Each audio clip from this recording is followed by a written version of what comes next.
तो क्या टीकाकरण की प्रक्रिया का ईजाद विदेशियों ने किया है या पश्चिमियों ने किया है? आज हम सब यही मानते हैं, लेकिन ऐसा नहीं है। अंग्रेज़ों के आने से पहले तक भारत में टीकाकरण की प्रक्रिया प्रचलित थी और टीकाकरण विशेष तौर से चेचक के जैसे रोगों का किया जाता था। और यह टीकाकरण का कार्य वही ब्राह्मण करते थे जिनको आजकल विदेशियों के इशारे पर उनकी षड्यंत्र के तहत विदेशियों के षड्यंत्रों के तहत ब्राह्मणों को एक भारतीय समाज में विलेन के तौर पर प्रस्तुत कर दिया गया है। यह कार्य वही काशी और बनारस के पंडित या ब्राह्मण ही किया करते थे।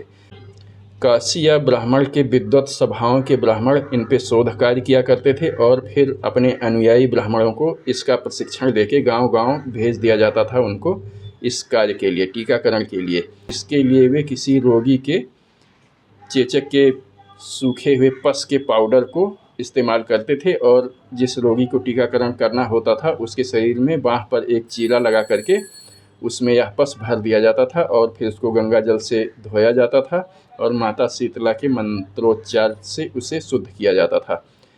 यह टीकाकरण की प्रक्रिया 99.99% तक सक्सेसफुल होती थी और मृत्यु दर बहुत ही कम थी और कभी भी चेचक महामारी के रूप में नहीं फैला था। लेकिन जब भारत में अंग्रेज आए और वे अपने शासन व्यवस्था को भारत में मजबूत कर रहे थे, उसी टाइम एक अंग्रेज आया जिसका नाम था J.Z. होलवेल। उसने इस प्रक्रिया का अध्ययन किया और उसने एक किताब लिखी है जिसमें इस सब का विवरण दिया हुआ है। तो J.Z. होलवेल ने इस प्रक्रिया का अध्ययन करके एक पुस्तक लिखी है, उसमें ये सारा विवरण दिया हुआ है।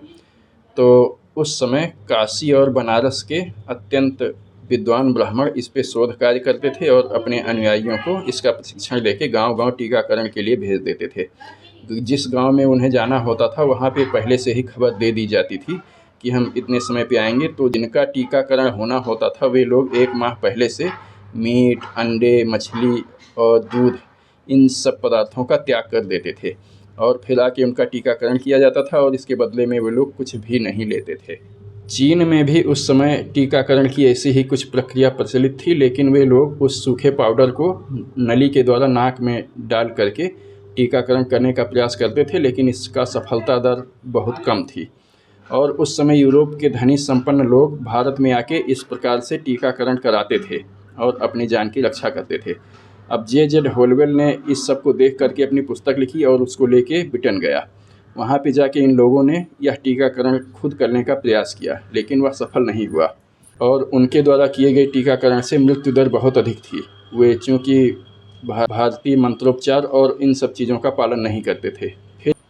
फिर जब वे लोग अपने इस टीकाकरण में सफल नहीं हुए तो उन्होंने चिढ़ करके यहाँ पे भारत में आके इस पे प्रतिबंध लगा दिया और जो लोग नहीं माने उनको गोलियों से उड़ा दिया और इस तरह से भारत में इस हज़ारों वर्षों की परंपरा को नष्ट कर दिया।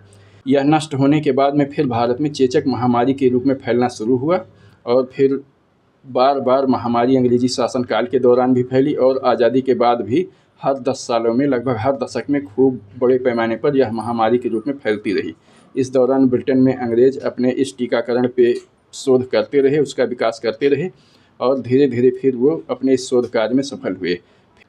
फिर यहाँ पे आके यूरोपियों द्वारा विकसित टीकाकरण की वह प्रणाली भारत में भी उपयोग की जाने लगी और कुछ हद तक चेचक महामारी से राहत मिली और महामारी बार-बार फैलने की वजह से भारतीय समाज में बहुत अधिक भय व्याप्त हो गया और लोगों में चूँकि यह छुआछूत की बीमारी थी तो फिर इस बीमारी से बचने के लिए छुआछूत बहुत व्यापक पैमाने पर एक कुप्रथा के रूप में फैल गया और लेकिन धूर्त और चालाक अंग्रेज़ों ने इस सब का श्रेय ब्राह्मणों के माथे पर फोड़ दिया और उनको भारतीय समाज में एक विलेन के रूप में प्रस्तुत कर दिया।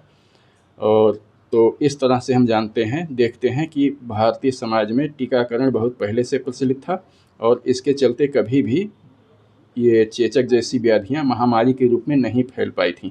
लेकिन अंग्रेज़ों द्वारा प्रतिबंध लगाने के बाद में भारतीय समाज में यह महामारी के रूप में फैला और बहुत बड़े पैमाने पर नरसंहार हुआ। यह अंग्रेज़ों द्वारा एक प्रायोजित नरसंहार था जिसमें बहुत अधिक मृत्यु हुई भारतीयों की। तो यह वीडियो इंडेक्स ऑनलाइन के वीडियो से इसकी सामग्री ली गई है और ये जिस पुस्तक का जिक्र किया गया है इसमें इसका लिंक और जिस वीडियो की बात कर रहा हूँ उसका लिंक यहाँ पे नीचे डाल दूँगा। आप चाहें विस्तृत विवरण के लिए उसे देख सकते हैं।